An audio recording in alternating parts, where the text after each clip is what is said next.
નમસ્કાર ખેડૂત મિત્રો, હું એસવી અજાવ અત્યારે આવી ગયા છું કચ્છ જિલ્લાના તાલુકા રાપરની એક આણંદપર ગામમાં. ત્યારે તમે જોઈ છે મારા બાજુમાં જીરું છે. આ જીરું કઈ ખેડૂત ભાઈનું છે અને કેવી રીતે ત્યાં સુધી આ જીરું જે તમને જોવા મળે છે મસ્ત રોનકમાં, ત્યાં છે લગભગ આ ચોથા ફાલમાં જીરું ત્યાં જોવા મળે છે. તો મારા ખેડૂત ભાઈ એના માટે શું કર્યું છે અને રેગ્યુલર ખેતી કરે છે, જે ખાતર કે કોઈ પણ દવા જે વાપરે છે ખેડૂત ભાઈ એમ રીતે જ વાપરેલ છે કે એમાં કાંઈક બીજું કોઈ પણ કરેલું છે એ પણ તમને રૂબરૂ બતાવશું. એના માટે તમે ખેડૂત જોડે વાત કરશું. અને તમે ચેનલ ઉપર નવા છો તો ખાસ કરીને તમે ચેનલ સબસ્ક્રાઈબ કરજો અને વિડીયોને લાઈક અને બીજા ખેડૂત જોડે પર શેર કરજો. તો મિત્રો તમે આ જો અત્યારે આમાં લગભગ ચોથો ફાલ ચાલુ છે, તમે એકવાર અહીંયા જોઈ શકો છો ઓગરા કેવા છે. તો ખેડૂત મિત્રો હાલો આપણે મોડું ના કરતા હોય, આપણે ખેડૂત જોડે રૂબરૂ કરીએ બાત. તો હાલો મુલાકાત કરીએ. કાકા રામ રામ. રામ મુકેશભાઈ, કે મજામાં ને?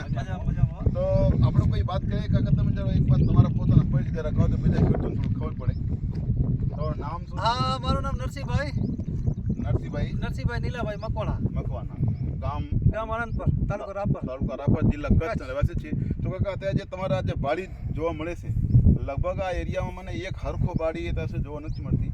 અને તમે એના માટે શું કરો છો? તમે છેલ્લા કેટલા વર્ષથી જીરુંનું વાવેતર કરો છો? અમે છેલ્લા 20-25 વર્ષથી જીરું કરીએ છીએ. બરાબર. આ વાડીમાં કેટલા વર્ષથી કરો છો? આ વાડીમાં 4-5 વર્ષથી. 5 વર્ષથી. અને અત્યારે જે તમે રેગ્યુલર કરતા દર વખતે જે ટ્રીટમેન્ટ કરો છો એના કરતાં સારું છે. એના કરતાં તમને આ વખતે તમે કચ્છ એક્સ્ટ્રા શું કરે છે? એક્સ્ટ્રા સીસ ગોલ્ડ આપ્યું છે. સીસ ગોલ્ડ આપેલું છે. ખેડૂત મિત્રો, આજે નરસિંહભાઈનો પોતાનો જે અનુભવ છે છેલ્લા 5 વર્ષથી આ જ વાડીમાં જીરું કરે છે, એમાં પણ અત્યારે આ સીસ ગોલ્ડ એક વધારાનો ઉપયોગ કરેલું છે, જેનાથી તમને દર વખતે કરતાં જીરુંમાં અત્યારે કેવો ફેરફાર દેખાય છે? ઘણો ફાયદો થાય, ફાયદો વધારે દેખાય. એટલે તમને આ વાડીમાં ક્યારેક જીરું એવા તમને જોવા મળતા હતા? નતા મળતા. આ સાલ સારું છે. એટલે તમે આ જે તમે ખાતર વાપરેલું છે, તમને આ ખાતરના તમારા પોતાનો શું અભિપ્રાય છે?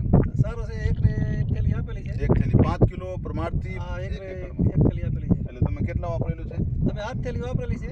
એટલે 8 થેલી 40 કિલો અને 8 એકર જમીન છે. 8 એકરમાં તમારો પહેલી વખત છે? પહેલી વખત છે. એટલે તમને હવે આ પ્રોડક્ટથી તમે ખુશ ખરા ને? અને સારું છે અત્યારે. એટલે તમને એમ બીજા કોઈ ખેડૂતોનું કાંઈ કદાચ પૂછા કરતા હોય કે તો તમે આ પ્રોડક્ટ માટે શું કહી શકો છો ભલામણ માટે? સારું છે અત્યારે. આના માટે ફૂટ સારી કરે છે. અને જે તમારા આજુબાજુના ખેડૂતોના અત્યારે લગભગ 2 થી 3 ફાલ જોવા મળે છે. અને તમારા કરતાં પર પહેલા વાવેતર થયો તો એમાં પણ 2 થી 3 ફાલ છે, અત્યારે તમારા 4 ફાલ જોવા મળે છે. અને ફૂટ બીજા કરતાં એમ સારું દેખાય છે. અને એમના બાજુમાં પડોશી છે આપણો મુકેશભાઈ. તમે તમારે એકવાર પરિચય આપજો, બીજાને ખબર પડે. તમારું નામ શું છે? મુકેશભાઈ. ગામ આણંદપર. જે તમે આ જે નરસિંહભાઈની તમે બારી જોવો છો, એટલે તમને આ બારીમાં કાંઈક અલગ જોવા મળે છે રૌનકમાં કે સારું દેખાય છે ને? એટલે મુકેશભાઈ પોતે પડોશી છે, એમને પણ પોતાના બારીયા જોઈ નરસિંહભાઈને મજા આવે છે. તો તમે પણ એકવાર તમારી રીતે વાપરજો. એવો નરસિંહભાઈ મુકેશભાઈનું પણ ભલામણ છે. એટલે તમે આવતા વર્ષે તમે સીસ ગોલ્ડ માટે શું તમે વાપરવા જવા થોડું વધારે વાપરશું. અને ખાસ જે ઈ છે, તમે રાપર તાલુકામાં છો, તમે આ મળે ક્યાં છે?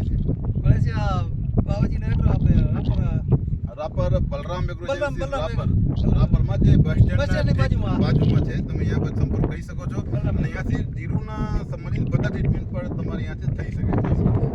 અત્યારથી તમારે કોઈ પણ દેખાતા ને છોડ પર રોનક નથી દેખાતો. તો તમારો ખૂબ આભાર. પછી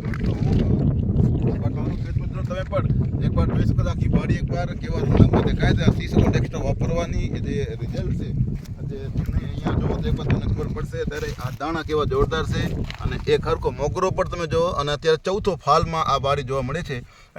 એનાથી પણ પહેલાં જે વાવેતર થયો છે એ જ બાડીમાં ત્યાં સુધી 2 થી 3 ફાલમાં છે, અને આમાં અત્યારે 4 ફાલ છે. એટલે સીસ ગોલ્ડ તમે નાખો તો એને પણ સારામાં સારો ફાયદો થાય અને એવી બાડી પણ છે.